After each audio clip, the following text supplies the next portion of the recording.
제가 직장 생활을 하고 있던 때였습니다. 퇴근 후에 하루에 5장씩 주보를 나눠주면서 전도를 하면 좋겠다는 그런 권면을 들었습니다. 아파트에 그냥 꽂지 말고 꼭 5명의 영혼을 만나서 나눠주면 좋겠다고 하시는 거였어요. 처음에는 솔직히 5장 정도야 이렇게 하는 마음이 솔직히 있었습니다.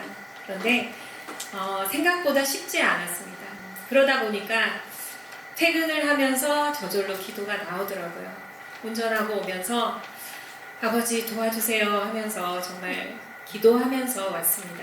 이 주보 5장 나눠주기가 굉장히 작은 사명 같지만 이 작은 사명에도 영전이 있었습니다.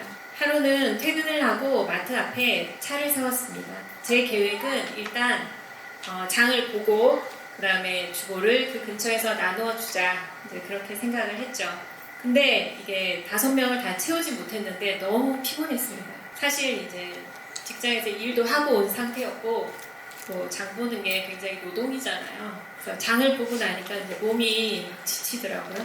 그리고 이걸 이제 나눠주면서도 일단 또 집에 가면 밥 해야지, 아침에 설거지 안 하는 것도 설거지 해야지, 집 치워야지, 애들 또 봐줘야지 이런 생각을 막 하니까 너무 피곤함이 몰려오더라고요. 그래서 5명 못 채웠는데 막 가야겠다. 이게 왜냐면 저 혼자니까. 근데 누가 보는 사람도 없고 그러니까 그만하고 이제 내일 하자. 그런 마음으로 차를 몰고 마트를 나서려는데 차단기가 도무지 올라가지 않은 것이었습니다. 뒤로 물러났다 앞으로 다시 왔다 해보고 막 빵빵도 해보고 여러 가지 했는데 안 되는 거예요. 하나님께서 끝까지 하라고 하시나 보다. 그런 마음이 들어서 저는 다시 주차를 했습니다. 나머지 주보를 다 돌리고 나서니까 차단기가 언제 그랬냐는 듯 올라갔습니다. 그 차단기가 올라가는데 참 이상하더라고요. 네, 그게 참 우리 일상생활 속에는 사실 있을 수 있는 일인데 그날은 정말 차단기가 탁 올라가는 순간에 하나님께서 함께하고 계시는구나. 이게 굉장히 작은 일 같지만 전 사실 이거를 하라고 그랬을 때 이게 어떤 마음이 들었냐면 이게 그냥 나와의 싸움이다. 이건 나와의 약속이야. 그냥 그런 생각, 그런 차원으로 사실은 했어요. 하나님께서 이 전도를 굉장히 기뻐하시고 이 작은 일 가운데서도 나의 전도하는 것을 다 보시고 간섭하고 계시는구나. 네, 그것이 참 한편으로는 두렵기도 하면서 참 감사하구나. 그런 생각이 들었습니다. 그래서 이게 내가 혼자 하는 것이 아니구나 하는 것을 그날 제가 확실히 느꼈던 것 같아요. 또 이런 날도 있었습니다. 그날은 직장에서 제가 마음이 굉장히 힘든 일이 있었어요. 그래서 그날도 정말 사람으로 인한 상처, 또 스트레스, 그리고 내가 그날 왜 그랬을까? 좀 더 잘할걸, 좀 더 지켜볼걸, 그런 나 자신에 대한 그런 자책감. 교사하면 좀 그런 게 많거든요. 이런 것들은 생각하면서 제가 그날 이제 운전을 하고 왔어요. 정말 전도할 기분이 들지 않는 그런 날이었습니다. 그런 날에는 사명이 좀 까먹어지면 얼마나 좋을까요? 그런데 또렷이 생각이 났습니다. 5장을 나눠줘야지. 또. 네, 그래서 억지로 차를 주차하고 전도를 했습니다. 없는 힘을 내서 이 5장을 다 나눠주고 이제 진짜 집에 가야겠다. 네, 하고 차를 향해서 가는데 그때 제가 느꼈어요. 뭘 느꼈냐면 퇴근하면서 계속 내 마음속에 그 끊임없이 들던 그 부정적인 생각과 눌림과 스트레스와 나 자신에 대한 자책감과 이런 그 어두웠던 그런 마음들이 어느새 사라져 있는 거예요. 네, 전도를 하는 동안에 그게 사라져 있더라고요. 영혼을 찾는 일에 집중할 때 순종하는 저를 하나님은 치유하고 회복을 시키고 계셨습니다. 왜 사명을 생명이라고 하는가? 왜 목사님 저렇게 사명이 생명이라고 하시는지를 알 것 같았어요. 그 순간에. 그리고 하나님께서는 제가 가정에 그런 내 안에 있는 그런 어두움을 안고 들어가지 않도록 이 전도의 사명을 통해서 저를 깨끗하게 씻겨주신 것을 제가 경험을 했습니다. 또 이런 순간도 있었습니다. 제가 아이가 3명인데요. 퇴근하는데 아이가 아프다고 연락이 왔어요. 사실 저는 이제 제가 할 때 제일 힘든 게 애들이 아프다는 것 같아요. 그게 제일 싫더라고요. 가장 뭐 어떻게 엄죽달싹 할 수 없이 이렇게 발목이 잡히는 그게 아이들이 아픈 거더라고요. 네. 퇴근하자마자 아이를 데리고 병원으로 향했습니다.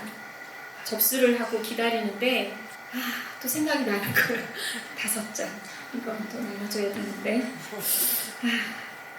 오늘 같은 날은 정말 쉬고 싶다는 생각이 들죠.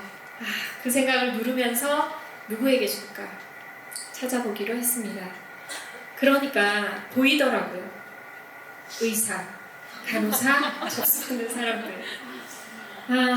제가 사실 자주 왔던 병원이었거든요. 애들 3명이니까 얼마나 병원을 자주 갔겠어요, 제가 동네에서. 근데 사실 그동안 한 번도 이분들을 전도의 대상자라고 생각해 본 적이 없었어요. 주보를 줄 생각도 해보지를 않았어요. 그리고 왜 그런 거 있잖아요. 아예 모르는 사람이면 가서 하겠는데 애매하게 아는데 또 다음에 볼 건데 이 사람들 나눠줄까 말까 이게 사실 좀 고민이 됐어요. 그렇지만 따로 시간 내기는 어렵고 해야 되겠다. 그래서 용기를 내서 굉장히 어색하지만 진료 간다고 교수님 병원 다니세요 이러면서 얘기 꺼내고 이렇게 하면서 주보를 어떻게 나눠드렸습니다.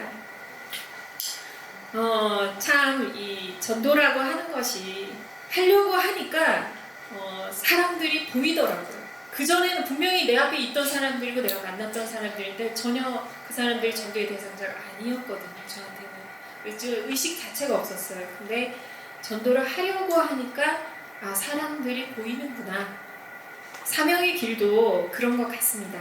핑계거리를 찾으면 다 안 될 상황으로 보이지만 내가 이것을 감당하겠다라고 일단 결단을 하면 길이 열린다는 것을 말입니다. 저는 이렇게 혼자 주보 5장 나눠주기를 통해서 직접 거둔 전도의 열매는 사실 없었습니다. 그랬다면은 제가 좀 더 멋지고 자랑할 만한 그런 간증이 됐겠죠. 하지만 한편으로는 그런 생각이 들었습니다. 제가 이 간증을 이제 정리하고 쓰면서 영상 간증으로 좀 하긴 했었는데 전도사님이 이걸 하면 좋겠다고 주보 5장 나눠준 그걸 얘기를 하시는 거예요. 그래서 제가 굳이 왜 몇 년치 했는데 저걸 그런 마음이 솔직히 있죠. 저도 더 멋있는 간증하고 싶고 이렇게 했더니 이렇게 열매가 맺혔으면 이런 거 하고 싶잖아요. 근데 왜 이걸 그런 생각은 들었습니다. 근데 제가 이걸 하게 하신 데는 이유가 있을 것이다 하면서 제가 정리하면서 느껴졌던 게 이렇게 비록 그 시간 동안 제가 직접 거둔 전도의 열매는 없었지만 역설적으로 열매가 없었기 때문에 그 시간들이 더 저에게 훈련이었다. 이게 훈련이었다. 사실 그렇잖아요. 전도하러 나가서 열매 있으면 누가 힘들겠어요. 그거 갈 때마다 있는데 신나서 가죠. 근데 없으니까 안 되니까. 근데 하나님 또 못 들어가게 하시니까 이런 상황 속에서 순종 훈련을 했던 것 같습니다. 그래서 지금 생각하고 돌이켜 보면은 그때 했던 그 훈련 하나하나가 하나도 헛된 것이 없었고 제가 지금의 이런 또 부족하지만 전도자로 세워지는데 다 큰 그런 자양분이 되었음을 고백합니다. 부족하지만 오늘 이 간증이 난 전도를 잘 못해, 시간이 부족해, 또 상황이 안 돼 하고 생각하시는 분들께 조금이나마 도전이 되고 도움이 되기를 기도합니다. 저처럼 꼭 이렇게 혼자가 아니어도 짝을 이루거나 또 전도팀과 함께 한 걸음씩 이렇게 전도에 동참을 해보시기를 바라고요. 가난한 그 과부가 2렙돈을 드림과 같이 우리의 그 주어진 시간과 환경 속에서 최선을 다해서 전도의 사명을 감당해 보시기 바랍니다. 당장 눈앞에 열매 많고 적음 때문에 흔들리지 말고 가셨으면 좋겠어요. 저도 그때 열매 없었잖아요. 그 이유로 주시더라고요. 그 이유로는 여기서 했을 때 여기에서는 열매가 없어도 하나님은 다른 데서 주시더라고요. 그건 반드시 주십니다. 네. 그래서 오늘 이 순간에도 한 걸음 한 걸음 동행하시면서 우리를 위해서 하나님은 찬란하고 굉장히 복된 그림을 그리고 계시잖아요. 네. 그런 우리의 참 좋으신 아버지 하나님을 신뢰하면서 전도의 사명을 감당하시는 여러분 되시길 진심으로 응원합니다.